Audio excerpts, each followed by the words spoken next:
Channel 5 நேயர்களுக்கு வணக்கம். 27/9/2025 சொல்லப்போனா தமிழ்நாட்டோட ஒரு கருப்பு தினம் அப்படின்ட்டு சொல்லலாம். கரூர்ல தாவேகா தலைவர் விஜய் சுற்றுப்பயணம் மேற்கொண்டிருந்த போது அவரை பார்க்கறதுக்கு சென்ற தொண்டர்கள் ரசிகர்னு கிட்டத்தட்ட 41 பேர் கூட்ட நெரிசல்ல சிக்கி உயிரிழந்திருக்காங்க.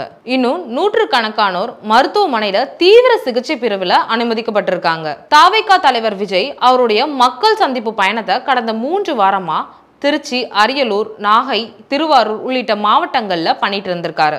ஒவ்வொரு சுற்றுப்பயணத்தின் போதும் பல தடைகள், இடம் இல்ல, மின்சாரம் சரியா வழங்கல, சாக்கடைக்காக பள்ளம் தோண்டி வச்சிருக்க இடத்துல தான் பிரச்சாரத்துக்கு இடமே தராங்க அப்படின்னு சொல்லிட்டு நிறைய குற்றச்சாட்டுகளை முன் வச்சிருந்தாரு. சுற்றுப்பயணத்தின் 3வது வாரமா 27/9/2025 அதாவது போன சனிக்கிழமை நாமக்கல்ல தன்னுடைய உரையை முடிச்சுட்டு கரூருக்கு ஒரு மாலை 7 மணி போல வந்திருக்காரு. அங்க அவர் வர்றதுக்கு முன்னாடியே மக்கள் கூட்டம் அங்க அலமோதிட்டு இருந்திருக்கு. விஜயோட இந்த சந்திப்புல தான் குழந்தைகள், பெண்கள்னு கிட்டத்தட்ட ஆயிரக்கணக்கானோர் கூட்ட நெரிசல்ல சிக்கி ஒருத்தர் மாத்தி ஒருத்தர் மயக்கம் போட்டு விழ ஆரம்பிச்சிருக்காங்க.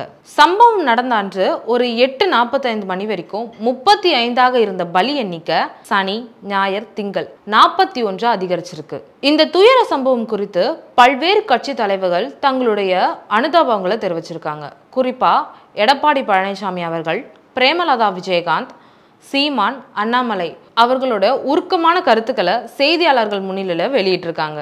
இன்னும் குறிப்பா சொல்ல போனோம்னா தமிழ்நாடு பள்ளி கல்வித்துறை அமைச்சர் அன்பில் மகேஷ் பொய்யாமொழி அவர்கள் இந்த சம்பவத்தை பார்த்துட்டு கண்ணீர் மல்க கதறி அழுதிருக்காரு. மேலும் உங்க குடும்பத்துல ஒருத்தனா தன்னுடைய உறவுகளை இழந்து தவிக்கிறேன் அப்படின்ட்டு தன்னுடைய உருக்கமான பதிவை வெளியிட்டிருக்காரு தாவேகா தலைவர் விஜய். மேலும் கூட்ட நெரிசல்ல இறந்தவங்களுக்கு தலா 20 லட்சம் ரூபாய் வழங்குவதாகவும் தெரிவிச்சிருக்காரு. இது ஒரு புறம் இருக்கையில பிரச்சாரத்துக்கு இடம் தரல, பிரச்சாரத்தின் போது மின்சாரத்தை கட் பண்றாங்க அப்படின்னு சொல்லிட்டு பல்வேறு கோரிக்கைகளை தாவேகா தொண்டர்கள் முன் வச்சிருக்காங்க. இதை ஒரு அரசியல் கட்சி இன்சிடென்டா பாக்குறத விட்டுட்டு டிவிகேவா டிஎம்கேவா அப்படின்னு சொல்லிட்டு யோசிக்கிறத விட்டுட்டு 41 உயிரா பாருங்க.